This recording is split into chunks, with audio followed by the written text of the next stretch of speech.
Hello, my name is Jeffrey McFarland-Johnson with JohnSong Music.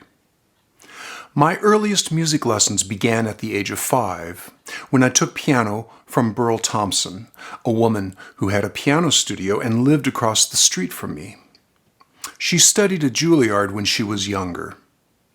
The first thing Burl taught me was the names of the music alphabet in steps and in thirds.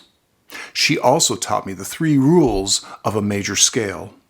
Rule number 1, a major scale is composed of 8 steps.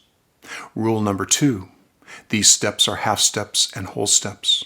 And rule number 3, the half steps occur between steps 3 and 4 and steps 7 and 8.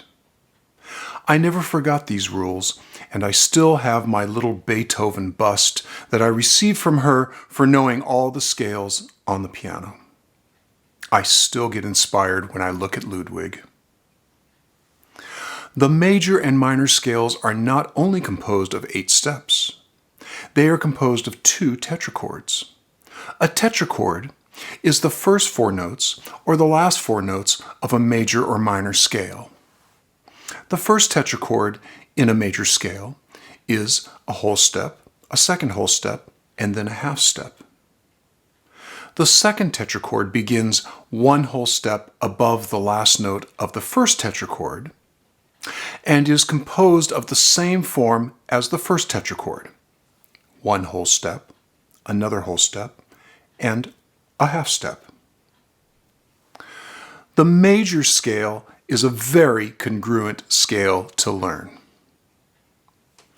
The minor scale's first tetrachord is different by 1 half step and is composed of a whole step, then a half step, and then another whole step.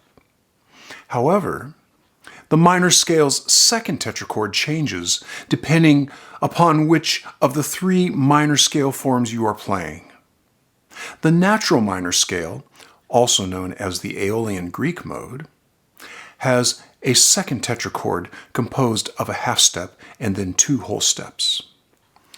The melodic minor scale has a second tetrachord that is composed of 2 whole steps and 1 half step, the same tetrachord form as the major scale.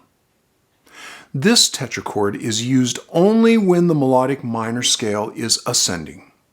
When you descend, you revert back to the natural minor tetrachord, that is, 1 half step and 2 whole steps. The harmonic minor scale has the same first tetrachord, but its second tetrachord is composed of a half step, an augmented second, and another half step.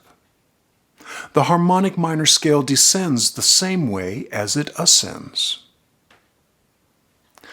To find the tonic in a major scale with a key signature in sharps, you must find the last sharp and raise it by 1 half step. You'll need to memorize that no sharps or flats in the key signature is the key of C major or A minor. You find the tonic in a key signature in flats by locating the next to the last flat. The next to the last flat is the tonic pitch in a key signature in flats. You'll have to memorize that the key of F major or D minor has 1 flat in its key signature, that is, B flat. The flats in a key signature are situated in intervals of fourths apart: B flat, E flat, A flat, D flat, G flat, C flat, and F flat. The key signatures in sharps are placed in intervals of fifths apart: F sharp, C sharp, G sharp, D sharp, A sharp, E sharp, and B sharp. The key with no sharps or flats is the key of C major. The key with 7 flats in its key signature is C flat major, and the key with 7 sharps in its key signature is C sharp major. If you want to learn more about the art of music, then you should purchase a copy of my new ebook, A Visual Approach to Scales and Chords on Guitar. It's published by JohnSong Music and is available in Kindle format through Amazon.com and costs just $9.99. It's a handy reference source when you need one for answering basic music questions. Thank you for watching, and may you continue to be inspired through music.